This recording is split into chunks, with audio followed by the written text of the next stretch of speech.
오늘 시편 127편 말씀을 가지고 하나님이 세우시는 가정이라는 제목으로 함께 은혜를 나누겠습니다. 몇 해 전에 미국에서 영향력을 미치는 500여 명의 사람들, 여기는 목사님도 계시고 심리학자, 가정 상담가, 교육가, 정치인들까지 해서 한 500여 명이 함께 의견을 종합해서 책을 한 권을 발행을 했습니다. 그것이 건강한 가정의 모습이라는 책이었습니다. 사회 저명 인사들이 건강한 가정이 어떤 가정이냐, 요즘에 가정 문제들이 하도 심각하잖아요. 그래서 그런 부분에 대해서 다루는 책을 만들었습니다. 그 책이 지금 큰 사회에 큰 반향을 일으켰고 베스트셀러가 됐다고 해요. 이 책에 소개된 행복한 가정의 비결이 9가지로 소개되어 있습니다. 우리 가정은 어떤가 90점 만점 점수를 내보시고 우리 가정은 행복한 가정인가 한번 살펴보시기 바랍니다. 첫 번째, 행복한 가정은 가족 서로가 말하고 듣는 것을 성의 있게 한다. 건성건성 대충 특권하지 않고 한마디로 경청한다는 거죠. 성의 있게 말하고 듣는다는 것입니다.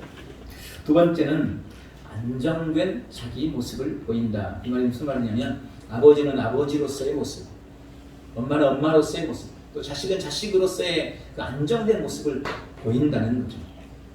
요즘에 성전 정체성 문제 이런 게 심각한데 그런 게 정체성의 혼돈이 없이 안정된 자기 모습을 보인다는 것. 이게 행복한 가정의 두 번째 모습입니다. 세 번째는 힘든 상황 속에서도 유머를 잃지 않는다. 서구 사회는 대부분 유머를 되게 중요시 여기는 것 같아요. 우리나라도 요즘에는 좀 그런 경향이 있죠. 네 번째, 분쟁은 빨리 매듭짓는다. 분쟁을 오래 끌지 않는다는 거죠. 가정에도 분쟁이 있을 수 있잖아요. 빨리 매듭짓는다. 다섯 번째, 옳고 그른 것을 분명히 한다. 옳은 건 옳은 거고 그른 건 그른 거고 애매한 게 없다는 거죠. 자녀들에게도 되는 건 되는 거고 안 되는 건 안 되는 거고 이 부분에 대해서 명확하게 한다는 거예요. 그게 행복한 가정의 비결이라고 얘기했습니다. 여섯 번째, 가족이 하나라는 의식을 전통으로 세워나간다는 거예요. 너는 너대로 나는 나대로. 요즘에는 이런 성향들이 상당히 강해지는데 그러지 않고 가족이 하나다라는 생각을 전통으로 세워나간다는 거죠. 일곱 번째, 가족과 함께하는 것을 기뻐한다. 가족과 함께하는 것에서 기쁨을 찾는다는 것입니다.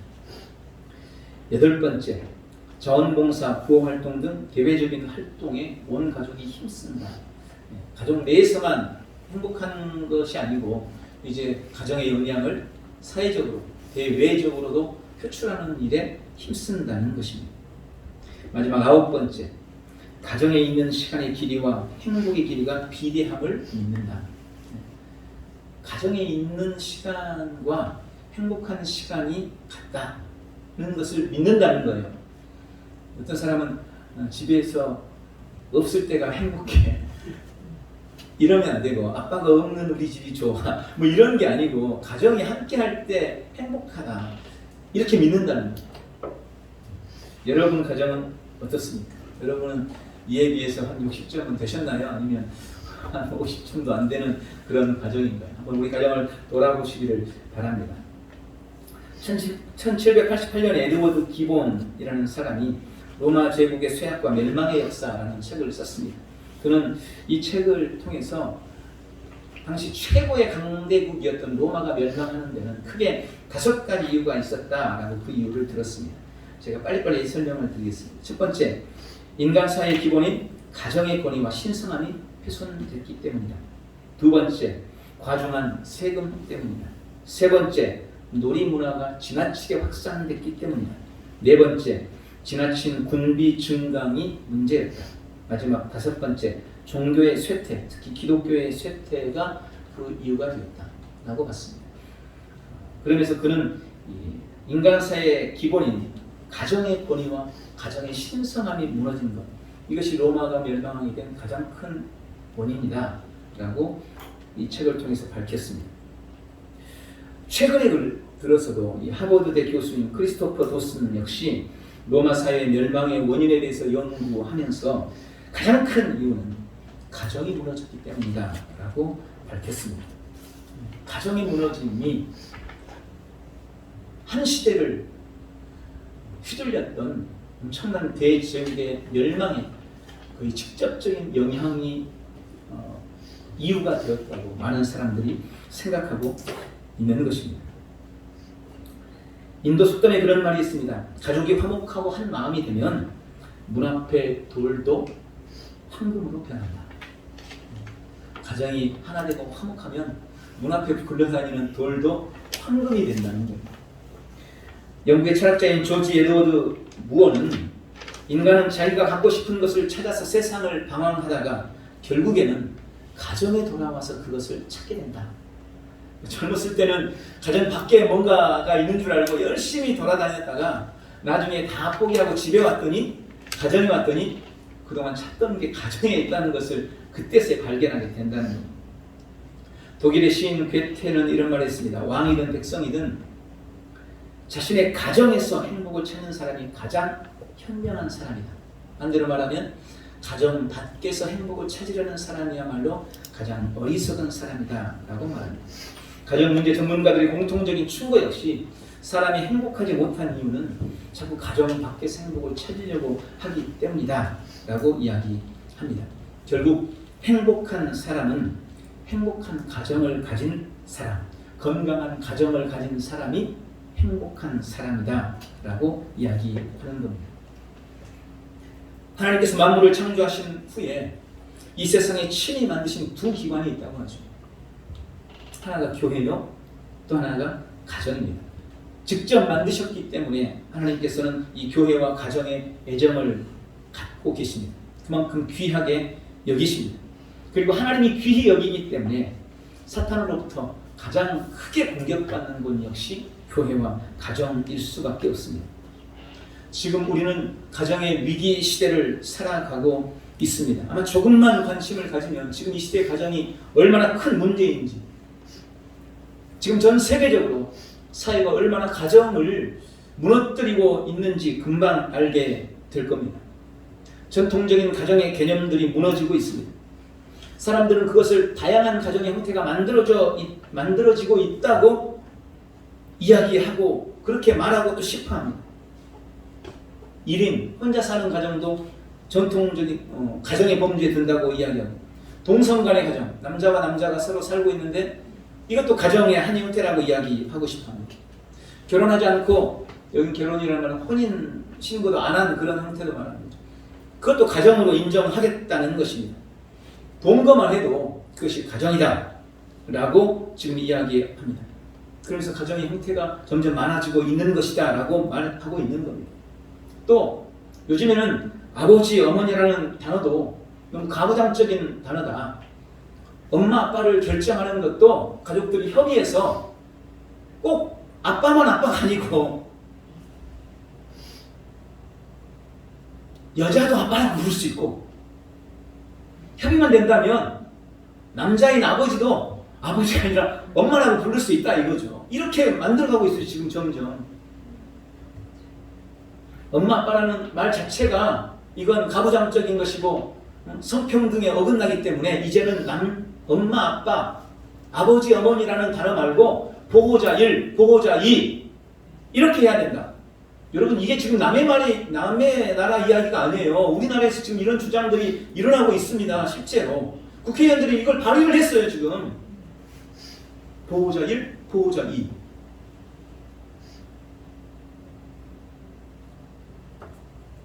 그야말로 막장 드라마도 이런 막장이 없는 그런 시대가 점점 되어가고 있습니다. 기가 막혀서 웃는 거예요. 지금 이게 좋아서 웃는 게 아니고. 여러분, 그런 가정들이 온전한 가정이 되겠습니까? 그런 가정에서 태어난 자녀들이 행복할 수 있겠습니까? 두 남자가 키우는 아이, 물론 뭐 그렇게 말하죠. 생육도 할 수 없지만 두 남자가 어떻게 생육을 하겠어요? 두 여자가 어떻게 자녀를 낳을 수가 있겠어요? 근데 요즘에야 뭐 이제 워낙 외부적으로 인공수정 뭐 이런 걸 해가지고 난다고 하고 정 안 되면 입양하면 되지 뭐 이렇게까지 말하니까 뭐 그런다고 치더라도 남자와 남자 두 남자가 키우는 아이가 정상적으로 자라겠냐. 여러분 이제 정말 얼마 후면 이런 말도 못할지 몰라요. 제가 판단해서 법적으로 저촉된다 이거죠. 지금 상정되고 있는 차별금지법이 만약 그대로 통과가 된다면요, 이제 정말 이런 일이 벌어지는 겁니다. 이런 말 하는 게 부담스럽다 이거예요. 사람들이 들을 때. 그러니까 이런 말 하면 안 된다. 이건 차별을 하고 있는 거다.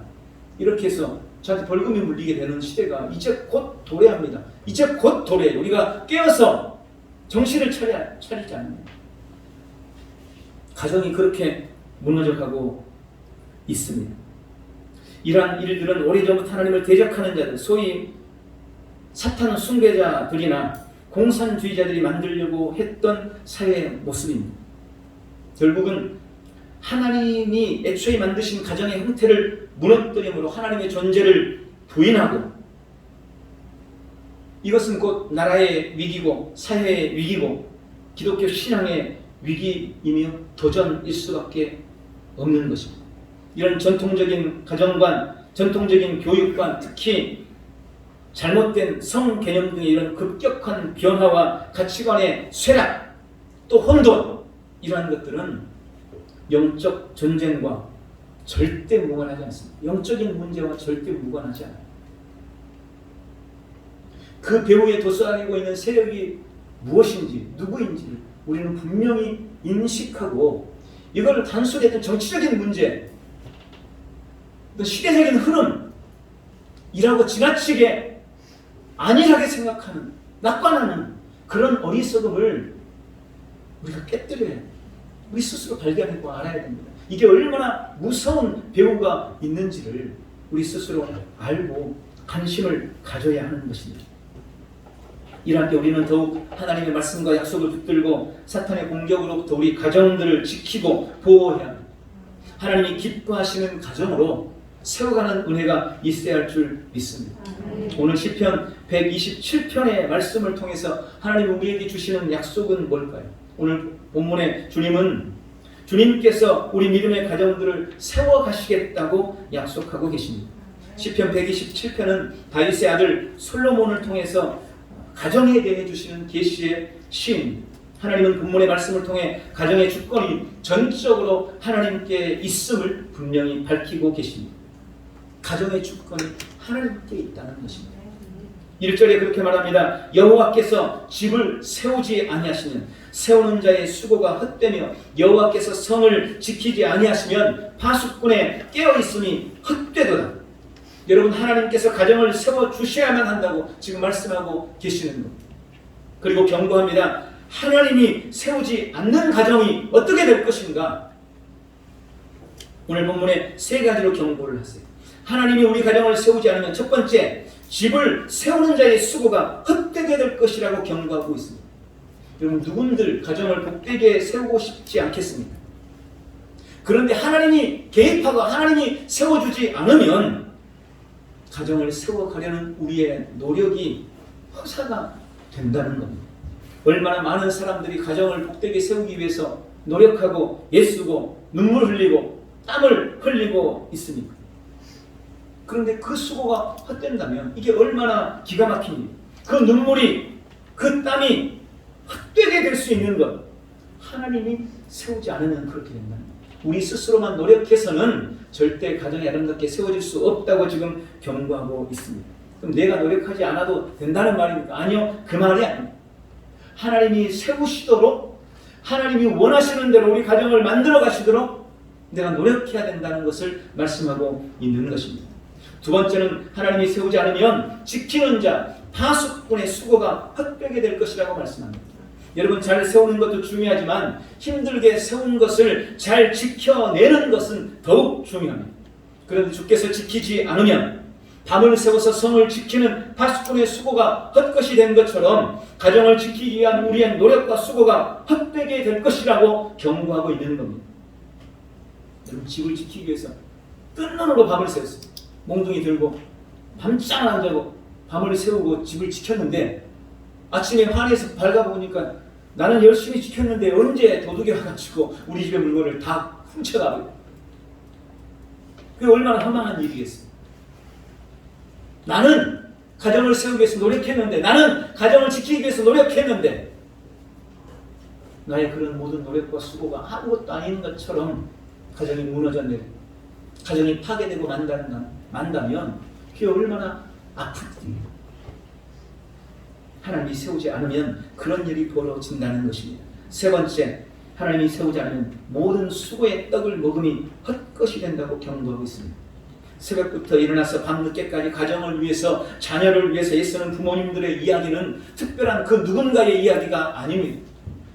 이 땅을 살아가는 모든 부모님들의 이야기입니다. 그렇게 수고하고 애쓰면서 가정을 세우기를 원해요. 수고의 떡을 먹고 눈물의 떡을 먹습니다. 그런데 하나님께서 세우지 않으면 아침부터 저녁까지 한 그 모든 눈물의 수고가 다 헛것이 되고 말 것이라고 말씀하는 겁니다. 우리 요즘엔 꼭 그런 건 아니지만 대체적으로 남편은 집을 세우기 위해서 노력하는 것 같고 또 아내는 집을 지키기 위해서 노력한다고 생각이 됩니다. 요즘에는 꼭 그렇진 않아요. 반대인 경우도 있긴 있습니다. 그런 남편의 수고, 아내의 수고 헛되지 않으려면 오늘 본문이 그렇게 말씀하시는 거예요. 하나님께서 가정을 세우도록 하라고 말씀하고 계시는 것입니다. 오늘 시편 127편의 이 말씀은 솔로몬에 의해서 기록되었어요. 솔로몬이 쓴 시입니다. 그런데 이 시가 실제로 많이 읊어졌던 것은 바벨론에 의해서 포로 생활했던 그들이, 이스라엘 백성들이 돌아온 이후였습니다. 70년간의 포로 생활을 마치고 돌아온 그들에 의해서 이 시편 127편이 고백되어지고 읊어졌다는 것. 그들은 인생의 참 행복은 결국 가정의 행복으로부터 비롯된다는 것을 알았습니다. 그도 그럴 것이, 한번 생각해 보세요. 전쟁 포로가 돼서 끌려갔어요. 남편은 남편대로 끌려가서 노예가 됐고 아내는 아내대로 끌려가서 노예가 됐어요. 자식들도 다 끌려가서 뿔뿔이 흩어지고 말았습니다. 가정이 무너지고 가정이 부서져 버렸습니다. 그곳에서 70년의 삶이 행복했겠습니까? 절대 그러지 못했습니다. 그런데 그렇게 부서지고 무너졌던 가정들, 이제 70년의 세월이 흐른 다음에 다시 그 모든 오랜 고통에서 벗어나 드디어 하나가 된 거예요. 그들은 이제 온전한 가정이 주는 행복을 그 누구보다도 뼈저리게 알고 깨닫게 된 겁니다. 예전에는 잘 몰랐어요. 그런데 포로가 되어 끌려갔다가 돌아와 보니까 가정이 얼마나 중요한지, 가정의 행복이 얼마나 중요한지, 건강하고 복된 가정을 만드는 것이 얼마나 소중한 일인지 뼈저리게 깨닫게 되었다는 것입니다. 그리고 그런 가정의 행복은 결국 하나님께서 세우시고 하나님께서 지켜주셔야만 누릴 수 있다는 것을 알게 됩니다.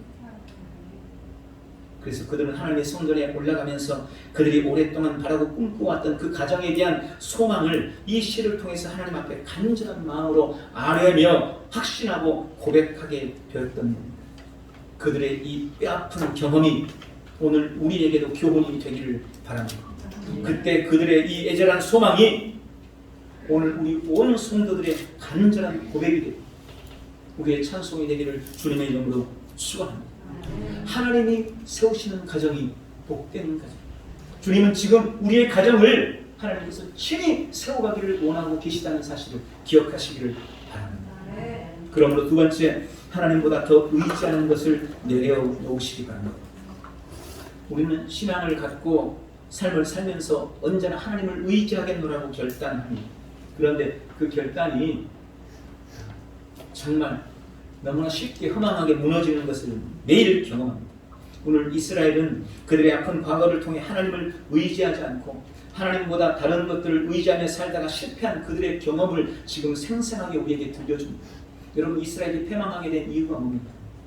하나님을 의지해야 될 그들이 하나님을 의지하지 않고 다른 걸 의지했어요. 애굽의 힘을 의지해서 바벨론을 견제하려고 했습니다. 그런데 결국 애굽도 무너지고 신도 무너져서 바벨론 포로가 되고 말았어요. 다른 나라를 이용해서 그들을 도움을 삼아서 다른 민족의 침략과 침범을 이겨내려고 애썼어요. 그게 그들의 가장 큰 실패의 원인이었습니다. 하나님을 의뢰하고 의지해야 할 그들이 하나님 말고 다른 것을 의지하다가 처절하게 망하고 만 겁니다. 그들의 가정이 부서지고 오랜 시련과 고통을 겪었던 것은 그들이 결국 하나님을 의지하지 않았기 때문이었습니다. 정확하게 말하면 그들이 하나님보다 다른 것을 더 의지했기 때문이었습니다. 우리는 다른 시편의 고백들을 통해 그들이 하나님보다 더 의지했던 것들, 지금 우리가 내려놓아야, 우리가 의지하는 것들에 대해서, 지금 의지하고 있는 것들에 대해서 발견할 수가 있습니다. 저는 4가지로 말씀을 통하여서 묵상했습니다. 첫 번째는 시편 146편 3절, 4절의 말씀을 통해서 발견할 수 있습니다. 귀인들을 의지하지 말며 도울 힘이 없는 인생도 의지하지 말지니 그의 호흡이 끊어지면 흙으로 돌아가서 그날에 그의 생각이 소멸하리로다. 첫 번째는 귀인들을 의지하지 말라는 것입니다. 여러분, 귀인이라는 말은 옛날 성경은 방백들, 방백이라는 말은 권력자들을 의미합니다. 힘 있는 사람을 의지하고 싶은 것은 모든 사람의 인지상정일 거예요.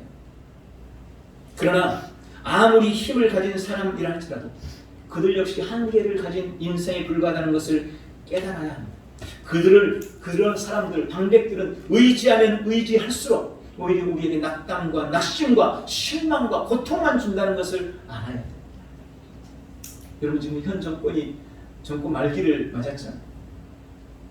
사람들이 가장 크게 실망한 게 뭡니까? 예전에 정권이 처음 들어설 때 엄청나게 많은 기대를 했어요, 사람들이. 그런데 지금 와서 보니까 그들에게 했던 그런 기대들이 그야말로 좌절감이 되고 만 겁니다. 여러분, 귀인들을 의지하는 것이 얼마나 허망하고 헛된 일인지 우리가 깨달아야 합니다. 귀인들을 의지하는 여러분의 그런 마음들을 내려놓으시기 바랍니다. 두 번째는 인생도 의지하지 말라고 주님 말씀합니다. 어떤 인생도 의지하지 말라는 것. 다 흙으로 돌아가고 결국은 그들이 했던 모든 도모가 다 헛될 것이기 때문이라고 말합니다.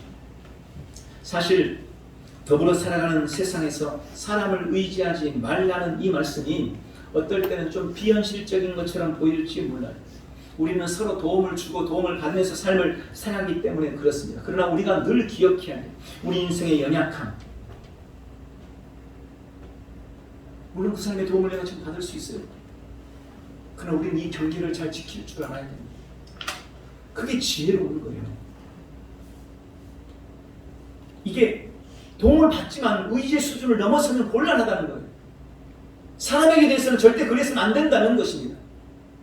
저는 우리 성도들을 뭐랄까요? 신뢰해요. 어떻게 말하면 의지해요. 그럴 수밖에 없어요. 여러분도 마찬가지여야 합니다. 아니, 성도가 목회자에 대해서 의지하지 않고 신뢰하지 않으면 안 되는 거잖아요. 그러나 우리는 서로 사람이기 때문에 이 경계를 잘 지켜야 되는 거예요. 서로 도움을 줄 수 있는 게 한계가 있어요. 그래서 우리는 아무리 그 사람이 신실해도 하나님보다 더 의지해서는 안 되는 겁니다. 하나님보다 더 의지하면 실패하게 있어요. 그걸 주님은 경계하고 계시는 것입니다. 인생의 연약함을 알고 경계를 지키는 지혜 오늘 얻으시기를 주님의 이름으로 축원합니다. 사람을 의지하는 것은 하나님 없이 집을 세우려는 것입니다. 또 시편 147편 10절을 통해서 이렇게 말씀합니다. 여호와는 말의 힘이 세다 하여 기뻐하지 아니하시고 사람의 다리가 억세다 하여 기뻐하지 않으신다. 여러분, 세 번째는 말의 힘을 의지하지 말라고 말씀합니다. 이 말의 힘이 아니고 말의 힘, 힐링하는 호스, 이 말, 그 말의 힘을 의지하지 말라는 것. 이 말의 힘이라는 것은 과학이나 문명 혹은 기술의 힘을 의미합니다. 사실 지금 우리는 과학이나 문명이 가져다주는 여러 가지 편리함에 너무 익숙해져 있습니다. 너무 그런 것들이 익숙해져 있습니다. 그것이 주는 편안함을 우리는 너무나 잘 알고 있기 때문에 그걸 의지하지 않고 산다는 게 참 어려운 일일 수 있습니다. 그러나 주님은 그것이 절대 하나님을 의지함보다 앞서서는 안 된다고 분명히 경고하고 있습니다. 세상이 주는 편리함을 너무 의지하지 마세요. 그것이 하나님을 의지함보다 더 앞서서는 절대 안 됩니다. 주님의 경고로 받으시기를 바랍니다. 또한 네 번째는 사람의 다리도 의지하지 말라고 경고합니다. 저는 이 사람의 다리가 우리가 개인이 가진 지식이나 재능이나 실력을 말한다고 봅니다. 그런데 우리에게 주신 재능, 어떤 의미에서 실력이나 이런 기술들 한편으로는 달란트일 수 있어요. 이건 하나님이 우리에게 주신 것일 수 있습니다. 그러나 그럼에도 불구하고 하나님이 주신 재능이요 하나님이 주신 달란트임에도 불구하고 우리는 그것을 의지해서는 안 된다고 말씀하십니다. 그 자체를 하나님보다 의지해서는 안 돼요.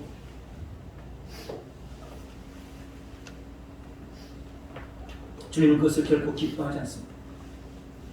세상엔 우리에게 편리한 안정감을 갖게 해주는 것들이 참 많습니다. 요즘에는 스마트폰 한번 생각해 보세요. 이거 없었으면 어떡할 뻔했어요. 아니 이게 없었을 때는 어떻게 살았나 싶어요. 그만큼 그것이 주는 편리함에 익숙해져 가고 있는 것입니다.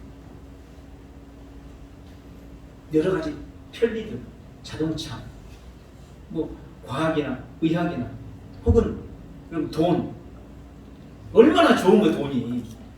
요즘에 돈만 있으면 저만 그러진 않을 거예요. 돈 많았으면 좋겠어요. 그것이 주는 편리함과 그것이 주는 유용함을 우리는 너무나 잘 알고 있습니다.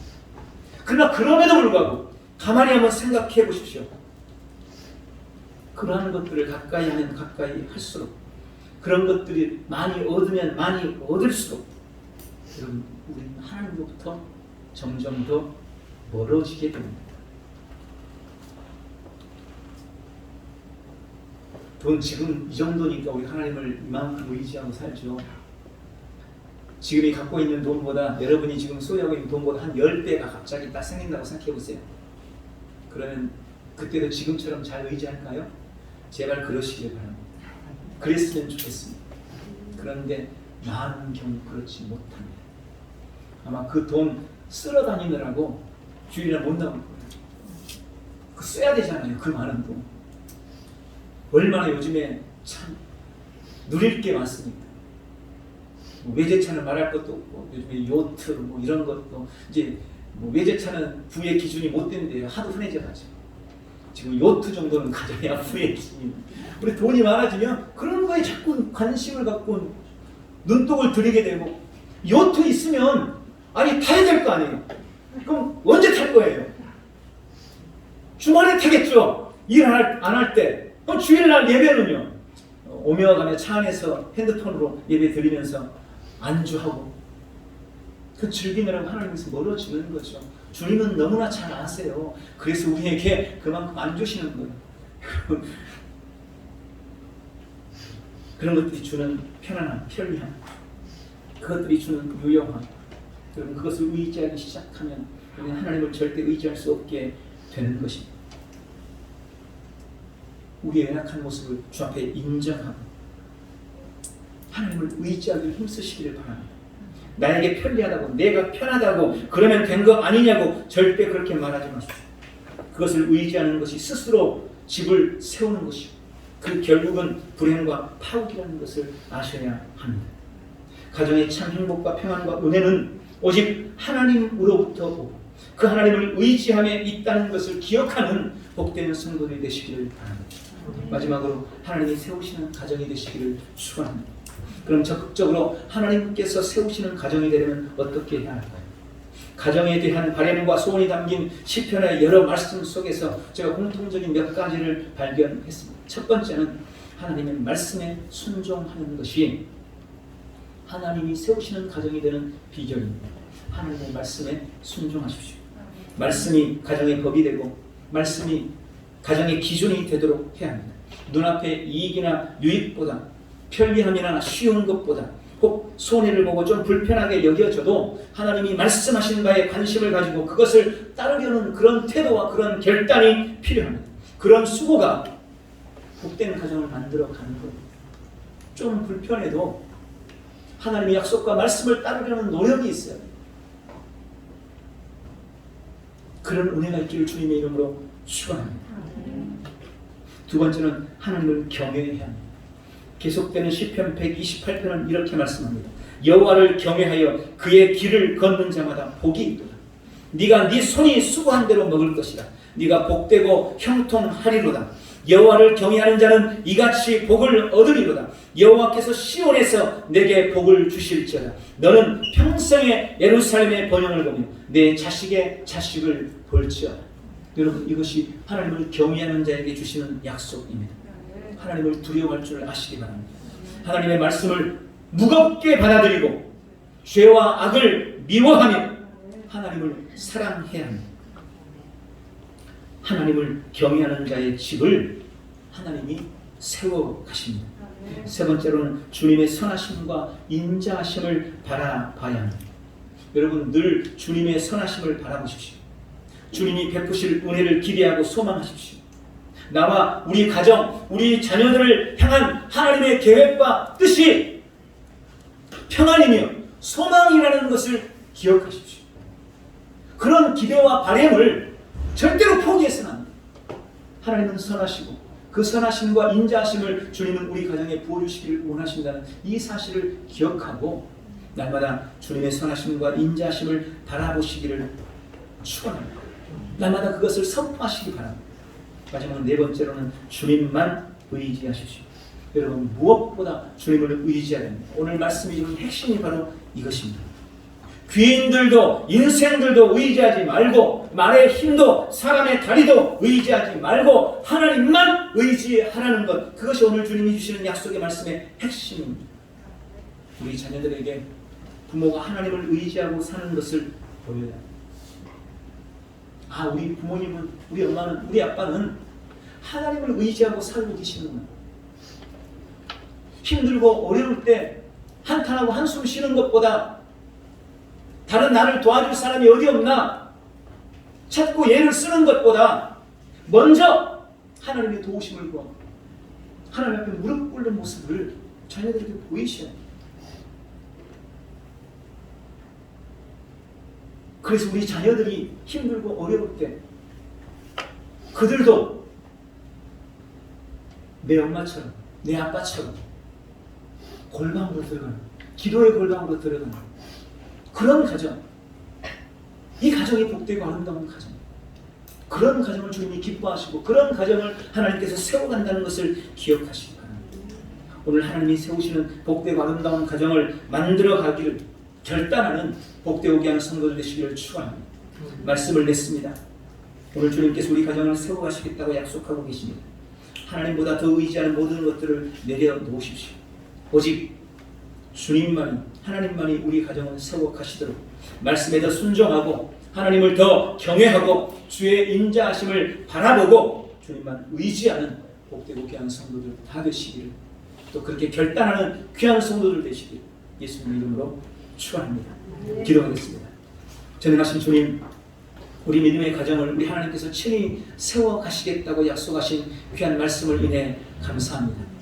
하나님보다 더 의지했던 모든 것들 이 시간 주님 앞에 내어놓고 주님, 하나님의 약속의 말씀을 붙들고 하나님을 경외하며 주님의 선하심과 인자하심을 바라보고 오직 하나님만 의지하리라 결심합니다.